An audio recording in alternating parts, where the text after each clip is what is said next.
경북 경산이 지역구인 조지현 국회의원이 공직선거법 위반 혐의로 검찰 조사를 받자 뜬금없이 최민희 더불어민주당 의원이 경산 정치권에 이름이 오르내리고 있습니다. 조 의원이 받는 혐의가 최민희 의원이 받았던 혐의와 비슷한데 최 의원은 당시 유죄 판결을 받아 5년간 피선거권이 제한됐습니다. 이 때문에 경산 정치권에서는 국회의원 보궐선거 가능성에 촉각을 곤두세우고 있습니다. 특히 2026년 지방선거 출마 예정자들은 경산의 공천권자가 누가 될 것인지를 놓고 벌써부터 설왕설래하고 있습니다. 조 의원은 6일 대구지검에 출두했습니다. 조 의원은 혐의를 인정하느냐는 취재진의 질문에 별다른 대답을 하지 않고 청사 안으로 바로 들어갔습니다.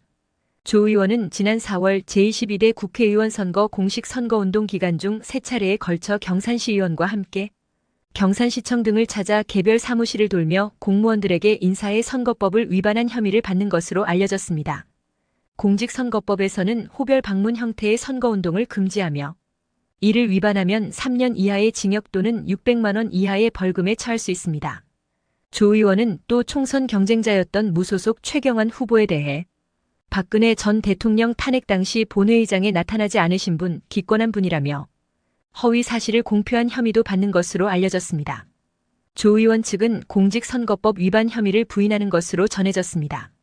이와 관련 검찰 관계자는 수사 중인 사안에 대해 이야기할 수 없다고 말했습니다. 국회 과방위원장이자 경기도 남양주시 갑지역구 국회의원인 최민희 의원이 경산 정치권에 회자된 것은 과거 최 의원이 받았던 선거법 위반 대법원 판결 때문입니다. 최 의원은 20대 총선을 앞둔 지난 2016년 1월 남양주시청 사무실에서 직원들에게 명함을 돌리고 지지를 호소한 혐의로 기소됐습니다. 같은 해 4월 케이블 TV 토론회에서 경기도지사에게 경기 북부 테크노밸리 유치를 약속받았고 기획재정부 장관과 만나 조한 IC 신설을 합의했다는 내용의 허위 사실을 유포한 혐의도 받았습니다. 최 의원은 2018년 7월 26일 대법원 판결에서 벌금 150만 원 형을 확정받았습니다. 공직선거법 위반 혐의로 벌금 100만 원 이상의 형이 확정되면 피선거권이 5년간 박탈됩니다. 그래서 최 의원은 2000년 21대 총선 때는 출마하지 못했고 올해 22대 선거에 출마해 당선됐습니다. 최 의원은 선거법 위반 당시에는 낙선했기에 의원직 상실은 해당되지 않았습니다. 최 의원의 사례와 조 의원의 혐의가 비슷하다는 이유로 보궐선거 가능성을 점치는 경산 정치권 인사들이 있습니다.